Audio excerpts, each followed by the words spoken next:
100 grand.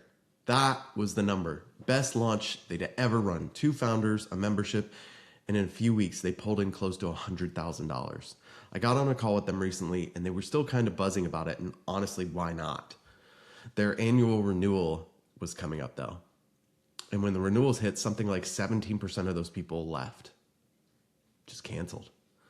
So they did what you're supposed to do. They went and looked at the accounts to figure out why. Was it the content? Was it a bug? Was it them?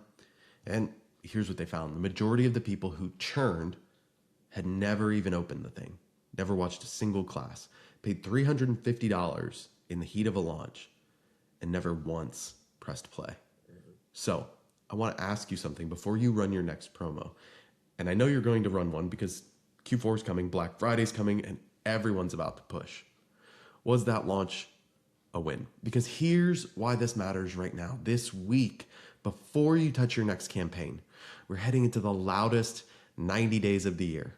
Last Q4, the stores on the Uscreen platform did nearly $200 million in just 3 months. So everyone's gearing up, everyone's building an offer, and everyone's about to go hard on their ask. And most of them are chasing exactly the wrong number. I heard it a few separate times this week and I just couldn't stop thinking about it. One creator, cheapest leads they've ever gotten in their life, $5 a lead, and almost none of them converted. Another one had thousands of people watching her stories every single day, and she got 1 new subscriber in the time that we had last talked, which was about a week. Everyone's staring at a number that feels like a win. Leads, views, launch revenue, and the number is lying to them. So if you're about to spend the next 90 days optimizing for how fast you can get somebody to say yes, I need you to hear this part. Let's walk through what we've all been taught to do, because none of it is stupid. It all kind of makes sense, and that's the problem. You've been taught get the yes, shorten the funnel. Don't give people time to think, because thinking is where they talk themselves out of it. So you had urgency, you had a countdown, you had the discount in email number 2 because you didn't want to lose them. And I watched this exact thing on a call this week, a yoga membership with a beautiful funnel, and the second email a new lead gets right after they raise their hand is a discount. And it works, sort of. Some of them buy, but think about what you're actually doing here. Somebody met you 30 seconds ago and you lead with a price cut.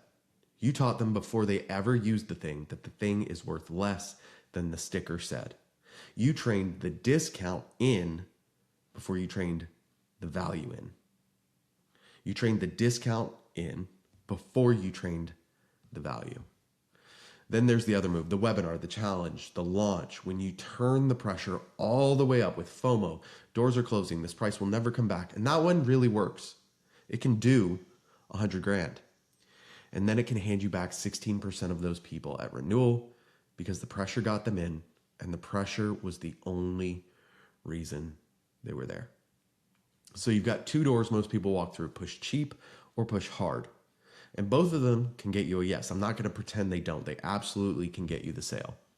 I just don't think the sale is the thing you actually wanted.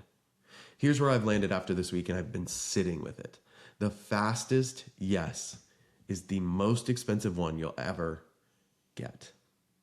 The fastest yes is the most expensive one you'll ever get. Because a sale and a subscriber are 2 different animals. A sale is a moment.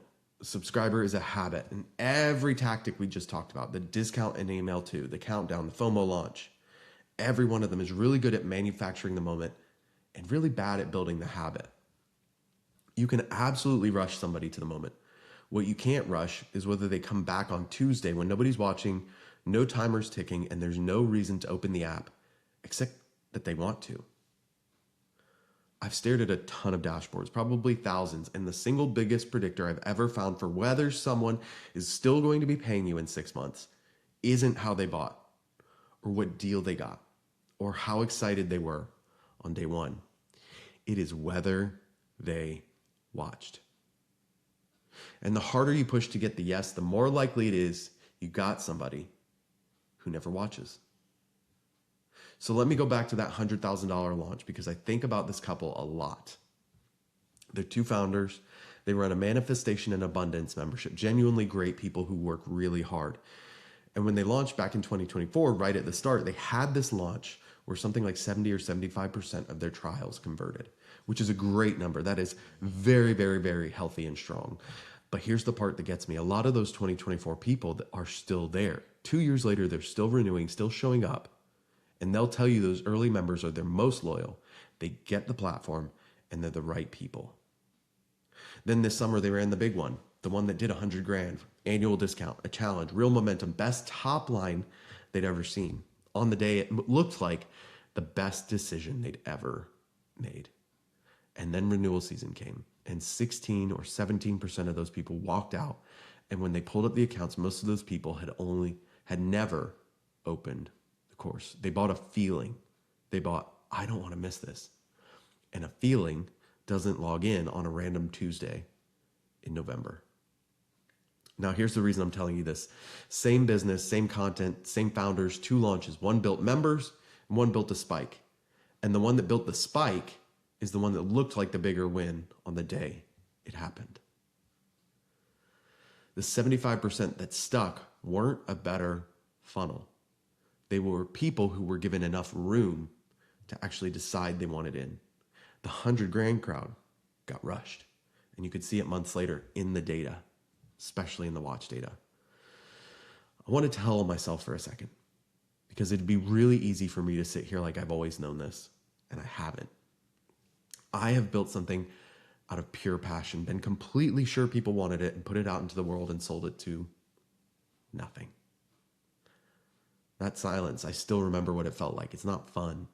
And the honest thing is, in that moment, I wasn't in love with the customer. I was in love with the launch, with my idea of the win. I wanted that yes so badly that I never really stopped to ask whether anybody actually wanted to be there. And the flip side of that same mistake is the founder who gets the yes and thinks the story is over. It's the same error, wearing a nice outfit, falling for the moment instead of the person on the other end of it. You know, the night I met my wife, I thought she was great, but I didn't propose because that would have gone very poorly. All I wanted that night was to just earn the next conversation. That was the whole goal. Just, can I see you again? Can I talk to you again? That's the posture. That is the whole thing. Earn that next conversation, not proposing right away. So what is that? Okay, so what does that actually change for you going into Q4? It doesn't mean stop selling. Please sell. Please run the promotion. I'm not going to tell you to go soft because the too soft version flops as well. I watched a launch just this year because the messaging was basically, no pressure, only if you want to. That's not it either. What changes is the number you're optimizing for. Stop grading the campaign on how fast you closed and how big the top line was on launch day. Start grading it on what those people did in the 2 weeks after they bought. So when you build the next offer, build the second conversation into it. The job of the sale isn't to end the relationship, it's to start one. What's the first thing they watch? What's the win they get in week 1? What's the moment where they go, oh, this was worth it? If you can't point to that moment, you don't have a retention plan. You have a checkout page. And when the discount kicks in, and it will, ask yourself one thing. Am I cutting the price because it moves the right person forward or because I'm scared they'll leave if I don't? Am I cutting the price because it moves the right person forward or because I'm scared they'll leave if I don't? Because those two produce very different members 6 months from now. Here's your one thing this week. Just one. Pull your last launch or your last promo, whatever cohort came in on a push, and check one number.